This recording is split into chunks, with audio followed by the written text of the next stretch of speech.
Explore Hyderabad exclusive temple jewelry exhibition Nakshi Mela at Varahi Silver Jewelry KPHP. కూర్చోండి. అవకాశం ఖచ్చితంగా ప్రతిపక్ష నాయకుడికే ఇస్తున్నాను. పాయింట్ ఆఫ్ ఆర్డర్ మాత్రమే కాదు, ఆయన కూర్చుని మాట్లాడిన మాటలు ఏంటో ఒక్క నిమిషం ఉండండి. మీకు ఏమేమి అనుమానాలు ఉన్నాయో, ఏవైనా ప్రశ్నలు ఉన్నాయో వాటిని మీరు ఇప్పుడు అడగవచ్చు. ఆయన సమాధానం చెప్పడానికి సిద్ధంగా ఉన్నారు. ఆయన మాట్లాడి ముగించే వరకు అందరూ శాంతిగా ఉండాలని మిమ్మల్ని కోరుతున్నాను. గౌరవనీయ ప్రతిపక్ష నాయకుడికి మీరు పూర్తి సహకారం అందించాలని నేను ఆశిస్తున్నాను.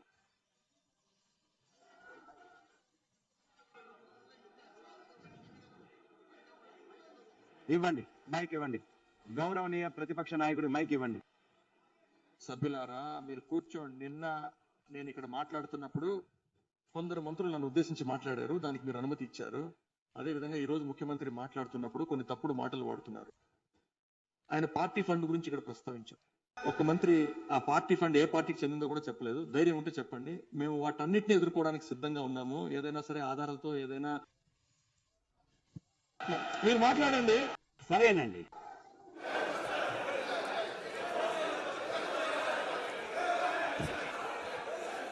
అధ్యక్ష, నిన్న నేను మాట్లాడటం పూర్తి కాగానే సభ ముగిసిందని మీరు చెప్పారు. మేమంతా ఇంటికి వెళ్ళిపోయాము. ఇంటికి వెళ్ళి టీవీ వేసి చూస్తే అక్కడ మరో మంత్రి గారు ఇంకా సమాధానాలు చెబుతూనే ఉన్నారు. వీటన్నిటికీ ఇప్పుడు మేము ఏం సమాధానం చెప్పాలి? ఇదేం సంప్రదాయం? మీరు ఇలా మాట్లాడుతూనే ఉంటారా? మేము దాన్ని చూస్తూనే ఉండాలా అని అడుగుతున్నాను. అలాగే ముఖ్యమంత్రి గారు మాట్లాడుతున్నప్పుడు మేము కూడా ప్రశాంతంగా వింటూనే ఉన్నాము. కానీ ఆయన మాట్లాడిన కొన్ని విషయాలను మేము అంగీకరించలేము. ఏదైనా ఆధారాలతో మాట్లాడాలి. ఆరోపణలు చేసేటప్పుడు ఆధారాలతో చెబితే అది నేను నిరూపించి చూపిస్తాను. ఉండండి, ఇది బాగుంటుంది. గౌరవ సభ్యులారా, ఒక్క నిమిషం ఉండండి. నిన్న గౌరవ ప్రతిపక్ష నాయకులు మాట్లాడిన విషయాలు, గౌరవ ప్రజాపనుల శాఖ మంత్రి గారు మాట్లాడిన విషయాలు ఆధారాలు లేకుండా మాట్లాడకూడదని నేను చెప్పాను. పరిశీలించి తొలగించాల్సిన వాటిని తొలగిస్తామని చెప్పాను. ఇప్పుడు గౌరవ ముఖ్యమంత్రి గారిని మాట్లాడనివ్వండి. మీరు చెప్పిన దాని ప్రకారం అందులో ఒకవేళ ఆధారాలు లేని వ్యాఖ్యలు ఏమైనా ఉంటే వాటిని తొలగించే అధికారం నాకుంది. నేను దీన్ని పరిశీలించి తగిన చర్య తీసుకుంటాను. ఇప్పుడు విద్యార్థిని ముఖ్యమంత్రి గారు మాట్లాడవచ్చు. ఈ టాస్మాక్ లాగే చాలా డిపార్ట్మెంట్లలో కూడా, మళ్ళీ చెప్తున్నాను, పార్టీ ఫండ్స్ పేరుతో దోచుకున్న సొమ్మును ఒక్కొక్కటిగా గవర్నమెంట్ ఖజానాలోకి చేరుస్తూనే ఉన్నారు. ఇప్పటికీ చెప్తున్నాను, ప్రజల సొమ్ము నుండి ఒక్క పైసా కూడా ముట్టుకోము, ముట్టుకోనివ్వం. ముట్టుకుంటే వదలం. ఇది వరకు ముట్టుకున్న వాళ్ళని కూడా వదలం.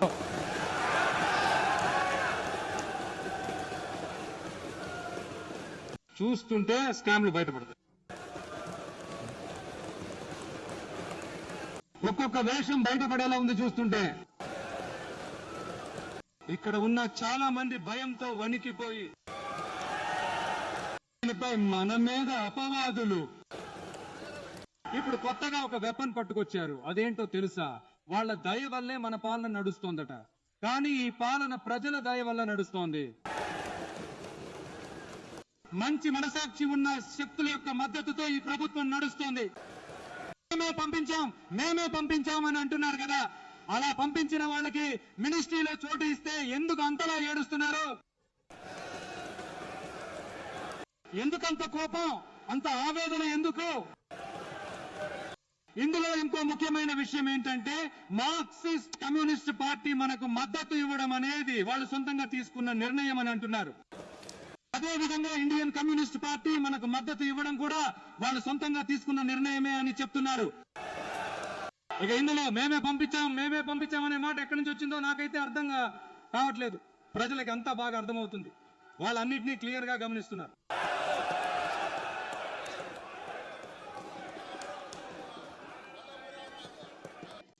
ముఖ్యమంత్రి గారు కంటిన్యూ చేయండి. గౌరవనీయులైన ముఖ్యమంత్రి గారు.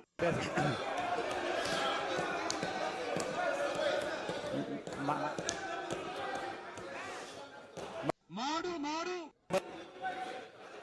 గౌరవనీయులైన ముఖ్యమంత్రి గారు కంటిన్యూ చేయండి. మీరు కంటిన్యూ చేయండి.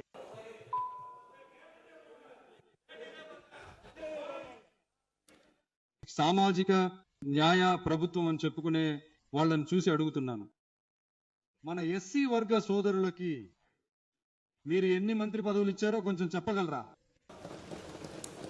కానీ మన ప్రభుత్వంలో 8 మంత్రి పదవులు ఇచ్చాం. ఎవరికి? మన ఎస్సీ సోదరులకి. ఇక్కడ ఉన్నవారంతా మన అన్నలు, తమ్ముళ్ళు, మన చెల్లెళ్ళు.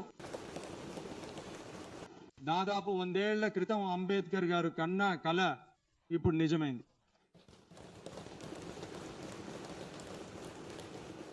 నేను గట్టిగా మాట్లాడేది వాళ్ళకి వినిపించడానికి, ఏమీ అనుకోవద్దు. అదే విధంగా మేమే మహిళల రక్షకులమని చెప్పుకునే వాళ్ళని అడుగుతున్నాను, మీరు ఎంతమంది మహిళలకి మంత్రి పదవుల్లో చోటు ఇచ్చారో కొంచెం చెప్పగలరా? మా ప్రభుత్వంలో 4 సోదరీమణులకి మంత్రి పదవులు ఇచ్చాం.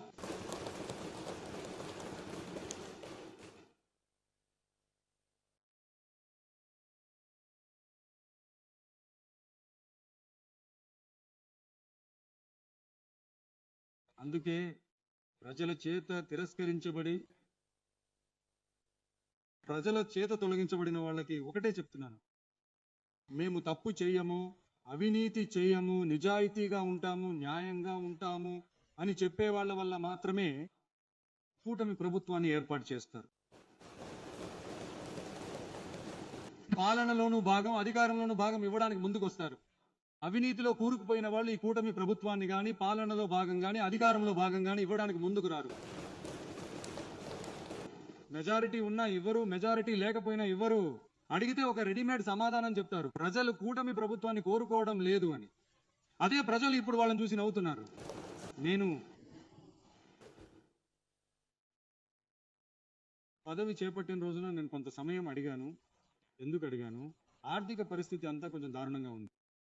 అవన్నీ కొంచెం సరిచేసుకుని నేను ప్రజలకు ఇచ్చిన హామీలన్నింటినీ దశల వారీగా మెల్లమెల్లగా అమలు చేస్తాను. అందుకే కొంత సమయం అడిగాను.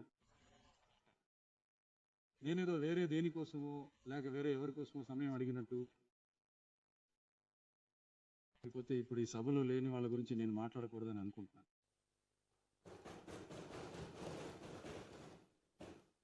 మన గురించి అబద్ధాలు ప్రచారం చేయడమే కాకుండా ఇప్పుడు మన ప్రజల మీద కూడా నిందలు వేయడం మొదలుపెట్టారు.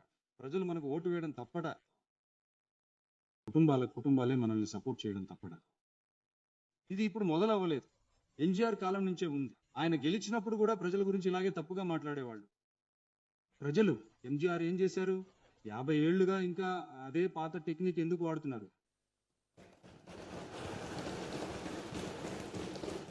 టెక్నాలజీ అంతా మారిపోయి ఎక్కడికో వెళ్ళిపోయింది బస్.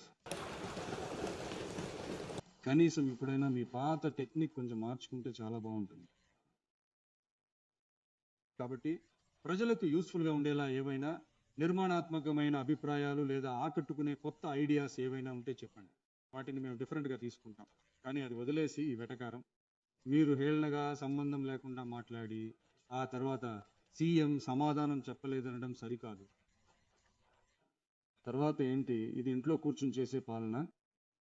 అసలు అది ఏంటో నాకు సరిగా అర్థం కావడానికి చాలా రోజులు పట్టింది. ఈ sofa set, table, chair, teapoy, furniture business లాంటివి ఏవైనా ఉంటే బయట ఎక్కడైనా చేసుకోమని చెప్పండి. ఒకవేళ ఆ బిజినెస్లే చేయాలనుకుంటే మిగతా వాళ్ళలాగే బయట ఎక్కడైనా చేసుకోమనండి. ఇక్కడ అసెంబ్లీ లోపల మాత్రం వద్దు. అందుకే ఏవైనా కన్స్ట్రక్టివ్ సజెషన్స్ ఉంటే చెప్పమనండి. అవి కరెక్ట్ అయితే ఖచ్చితంగా మేము యాక్సెప్ట్ చేస్తాం. నాకు ఒక చిన్న కథ ఒకటి గుర్తొస్తుంది, అది చెప్పనా? ఒక ఊరిలో ఒక పెద్ద ఆయన ఎండ చాలా ఎక్కువగా ఉందని చెప్పి కళ్ళ మీద చేయి పెట్టుకుని ఇలా చుట్టూ ముట్టు ఏదో వెతుకుతున్నారట. అప్పుడు పక్కనే ఉన్న ఒక చిన్న అబ్బాయి ఏం వెతుకుతున్నారు అని అడిగాడట. దానికి ఆ పెద్ద ఆయన ఏం లేదు బాబు అని అన్నారట. మీ నాన్న ఇక్కడే ఉంటారని చెప్పారు, అందుకే వెతుకుతున్నాను. ఏరి మీ నాన్న? కనిపించడం లేదు.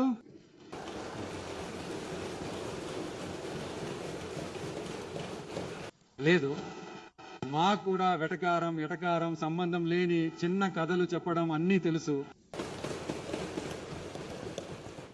ఆ కథలో పెద్దాయన అలా అన్నారట, తప్పుగా అనుకోకండి. ఆ కథలో పెద్దాయన అలా అడిగారట. చేత ఇక్కడ ఉన్నవారు ఎవరు కూడా ఏమాత్రం కంగారు పడవలసిన అవసరం లేదు.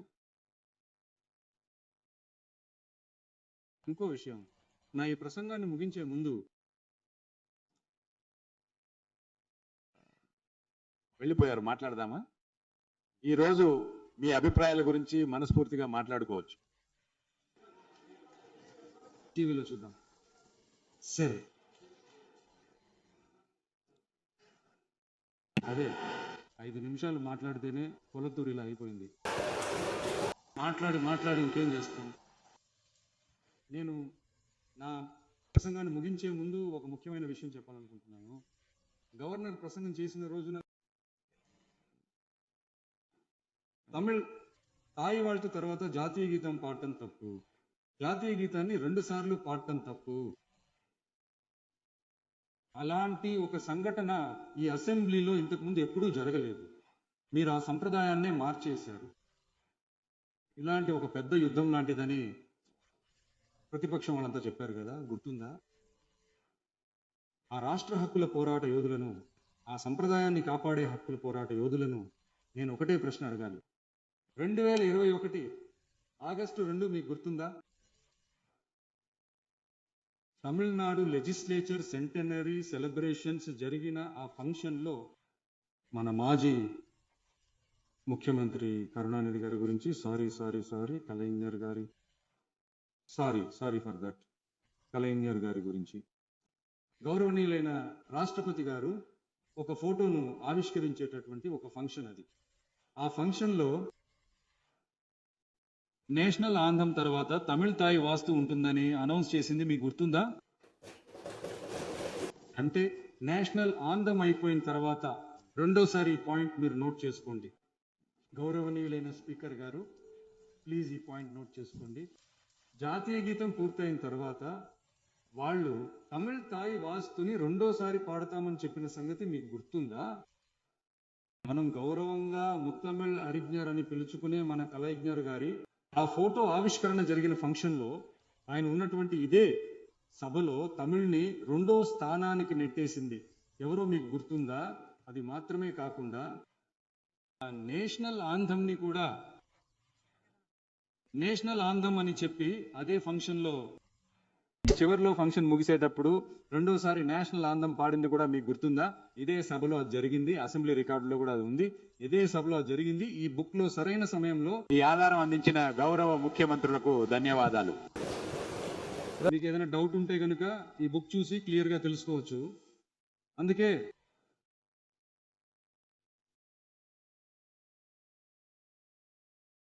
అవన్నీ అడిగితే వాళ్ళు ఏమంటారంటే అది రాష్ట్రపతి గారు స్వయంగా పాల్గొన్న ఫంక్షన్ అని చెప్తారు.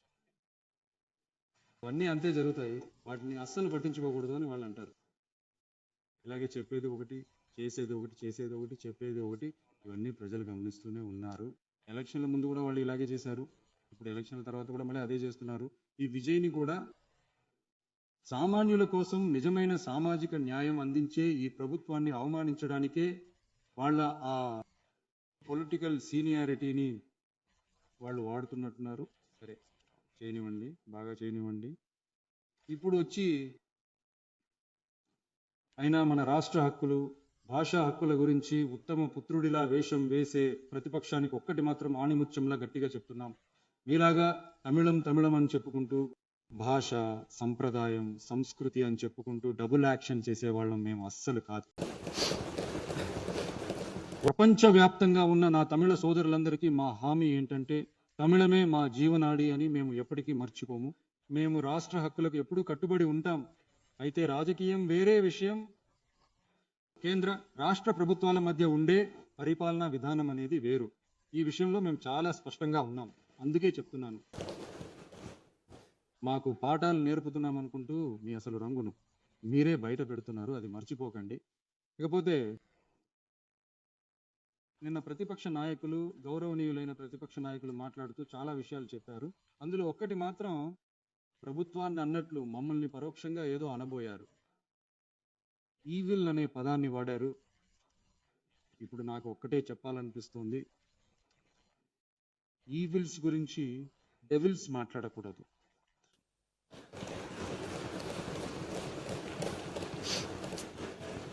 వాళ్ళు ఇక్కడ ఉంటే ఒక యాక్షన్ చేసి చూపించాలనుకున్నాను, కానీ అందరూ వెళ్ళిపోయారు. పర్లేదు, ఇప్పుడైనా సరే చేయొచ్చు, అందులో తప్పేమీ లేదు.